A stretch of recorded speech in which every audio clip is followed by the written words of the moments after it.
Good morning, good afternoon, good evening, folks. Michael Zuber, one rental at a time. I hope you're having a wonderful Tuesday. Tuesday morning means we get Matt, the lumberjack landlord. How you doing, buddy? I'm doing super awesome. So you got your voice, you're sucking on some water, your throat, seems like you caught a cold or something. I've got the wonderfulness that is the great pandemic. Yeah, it's been fun. So Yeah, we did the live stream Sunday for about an hour 45 and maybe 2 hours. And I was like, okay, I got to cut it short. Yeah. Yeah. Wouldn't miss this. Wouldn't miss this. Look forward to it every week. One of the best parts of my week. So yeah, wouldn't miss it.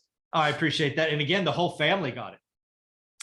Whole family has it. Yeah. Yeah. Yep. Everybody doing okay this Tuesday morning? Yeah. Yep. Yeah. The kids were not so good for 48 hours and now they're pretty good. And Ashley has the immune system of a rhinoceros, having been a nurse. So yeah, so it's just kind of like, she's like, yeah, I feel a little bit tired. And I was like, just brushed it off. I was like, go away.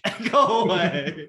I don't have the same immune system you do. Yeah. And thankfully the baby is awesome. She's doing really, really well. I'm kind of like just watching her in marvel, and she had like one kind of a fussy day, but yeah, with all she's going through, I was just kind of like, this is amazing. So yeah, thanks for asking. We're doing okay. That's awesome. So one of the things I want to do is I want to do some math.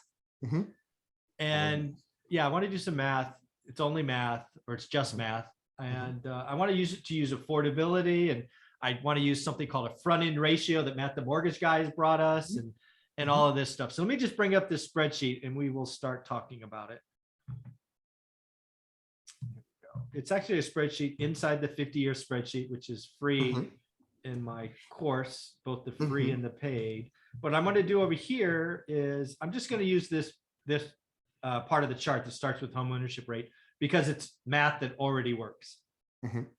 So the first thing I want to do is highlight this number here, payment percent of gross. We're going to watch this number because when you get over 25%, right, that is when you could start getting no answers from the bank. Yes. And as we all know, prices are up, interest rates are up. So this could be a big, huge problem going forward. There's obviously a third variable that nobody except us talk about, which we will talk about.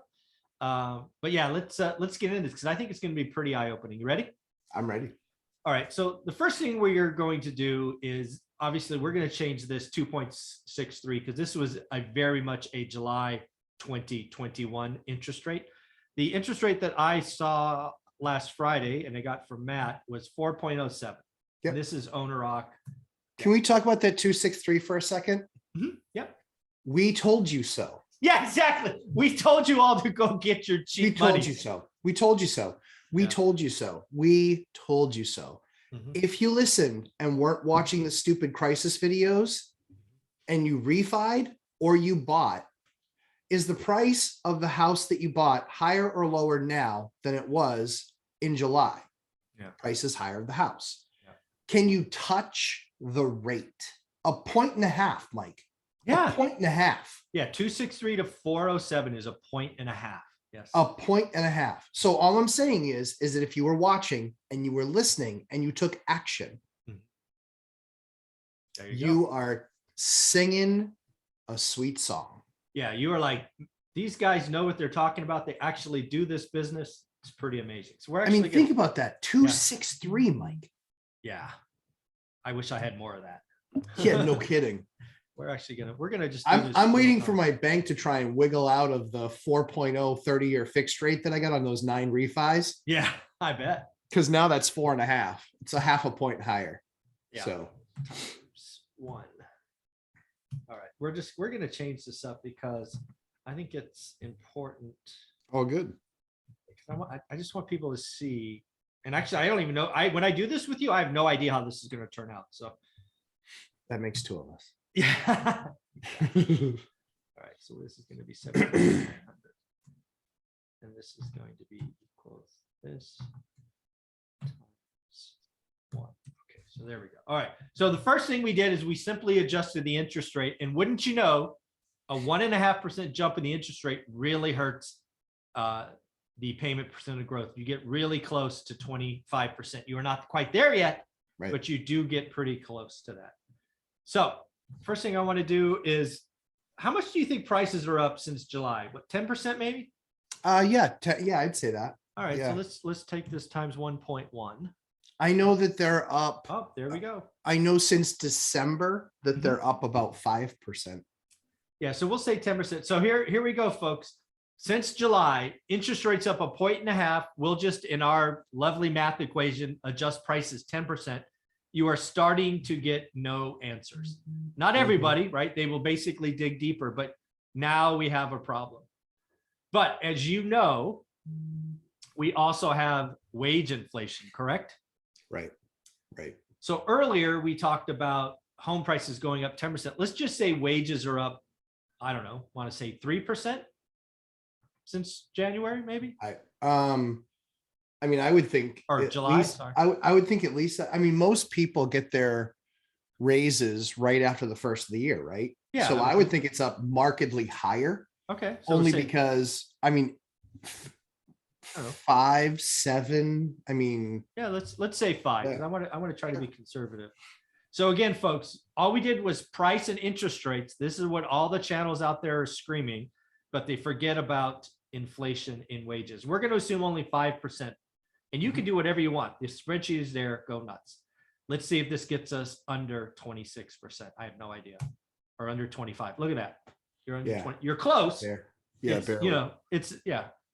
But again, this is why wages are so important. People don't realize that wage inflation, just like the 70s, right? Rates went up 300 points. Real estate doubled. Why? Because wages were up 100%. So Right. Right. yeah. So let's play this out a little bit more. So we're calling for 5% by the end of the year. Did I hear that? Do I remember that from last year or whatever? Last year conversation? So by the end of this year, Mhm. yeah, I think I think the interest rate, I think a mortgage is in the 5s by the end of this year. All right, let's do 5.25. This is owner occ. Investor loans are obviously about a point higher, but again, so they're going to put it 5.25. Ooh, jumped up. Let's put prices up 5.15. So this is all prices since June of 20 or July of 2021. So we'll say they're up 15%.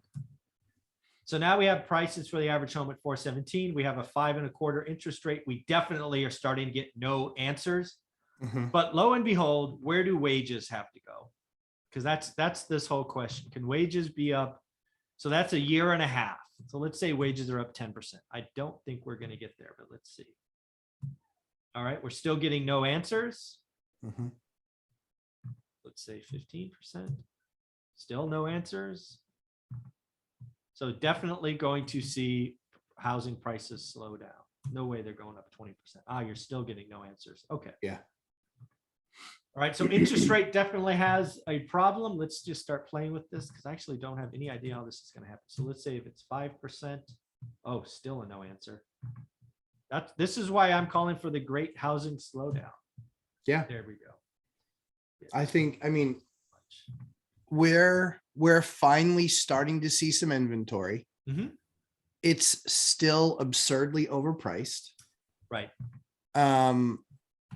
Meaning that it's, so it was 2018, 2019, I think, for the pandemic. And what was really interesting to me was, excuse me, what was really interesting to me was I would watch those $1 million listing shows. Yep. In those $1 million listing shows, every single time they sold something, and this is where comps come into price per square foot in a building, right? In New York. Every single one was, you don't understand, I just got you a record. You don't understand, I just got you a record. You don't understand, I just got you a record. Well, okay, you just got me a record. That's what the market would bear. Right. You got me a record. And so now I think what's really interesting is that those times of every single sale setting a new record, that's what's going to stop. Yeah. Every single sale is not going to set a new record. There's a new development. I feel bad for these builders. I don't know who they are. They just priced their new homes in that neighborhood at $515 a foot. Wow. I mean, 3 years ago, building there was $250 a foot, $275 a foot. Even in July of last year, there was a area that went in that was 335, 345 a foot. Mhm. Now we're almost a full 200 past that. Mike, you're talking about a 1,500 square foot starter home for $750,000.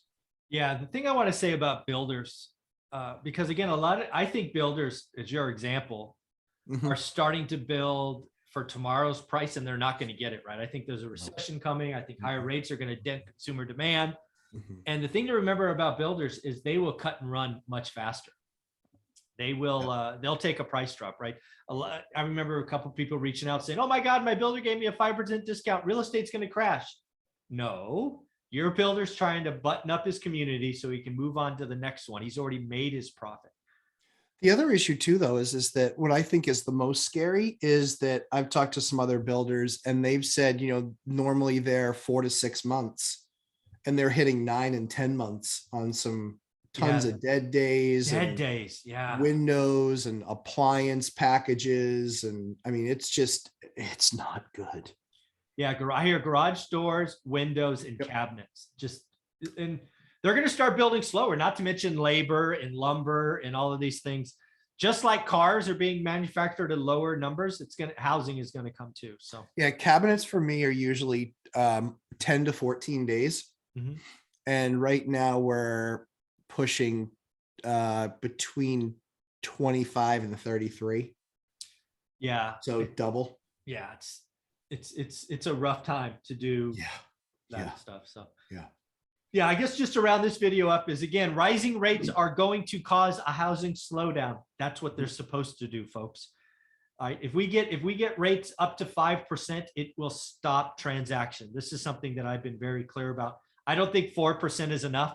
I think 4% carves out like the edges, but we have so much more demand than supply. You really need that jump to 5%. And what we've done in this spreadsheet has really proven that, right? When we take rates to 5% and we assume just normal home appreciation, in this case 8%, and only 8% wage inflation, so it's like neutral, you're getting no answers. So the housing slowdown is starting and rates are going to be a part of it, but just because prices are high doesn't mean they're going to crash. But yeah, I think a housing slowdown is out there. I mean, yeah, I think so. I mean, I think, one of the things that we had talked about back in, I think it was December, early January, when we were talking about kind of like what the year looks like. I believe that we would have rates in the 4s by June. Mhm. I believe that we would be, high 4s touching 5, maybe right at 5 by the end of the year. Mhm. I still think all that's the case. When we talked about, Goldman Sachs calling 16% growth, Zillow at the time was at 11. Hopefully it's not the same algorithm they used to buy homes. Apparently it was. They actually upped it. I couldn't believe they upped it. That's so 11 to 16, right? Yeah, and crazy. So I still think that we're single digits, Mhm. 5, 6. Yeah. But that's over the course of the year, and likely it could be front loaded. That's exactly what I called for, as you remember. Exactly. We're going to get, I think I called for 8, and I said most of that's going to come in the first quarter, maybe the first 4 months, because what we have in rate cycles, consumers are predictable. Yes. Rates came off the bottom. Now they accelerated even a little faster than I expected, but that just pulls a lot of demand off the sidelines. So we're going to front load appreciation. It's going to be flat. And I am ecstatic about what's coming because I've been doing the work and I've been looking for the market to slow down. So I am really, really excited because it's all coming together. Matt, where can people find you? Lumberjack Landlord on YouTube and Instagram. Lumberjack Landlord on Instagram. Every day we're posting something that makes your landlord life better. Awesome. Thanks, buddy. Thanks, Mike.